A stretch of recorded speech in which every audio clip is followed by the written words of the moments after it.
આંગડિયા પેઢી પર સીઆઈડી ક્રાઇમની તવાઈ।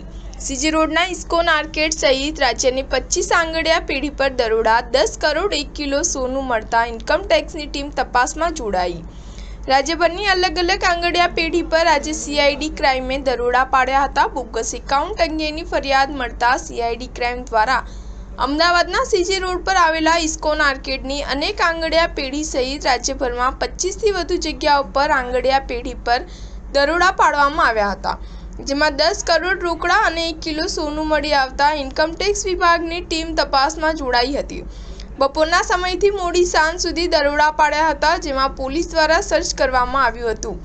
રાજ્યભરની આંગડિયા પેઢીઓ પર બોગસ એકાઉન્ટ અને પેઢીઓના ખોટા વ્યવહારોની ફરિયાદોને આધારે સીઆઈડી ક્રાઇમે દરોડા પાડ્યા હતા। આ દરોડાને લઈ આંગડિયા પેઢીઓના સંચાલકોમાં ફફડાટ જોવા મળ્યો હતો। સમગ્ર રાજ્યમાં 25 જગ્યાઓ પર 40 અધિકારીઓની ટીમ દ્વારા દરોડા પાડવામાં આવ્યા હતા। અમદાવાદમાં સીજી રોડ પરની એક પેઢીમાં પણ તપાસ હાથ ધરવામાં આવી હતી। મળતી માહિતી મુજબ સમગ્ર રાજ્યમાં દરોડા દરમિયાન 10 કરોડ રિકવર પણ કરાયા છે। સ્ટાર ન્યૂઝ 7 હંમેશા સચ્ચાઈની સાથે।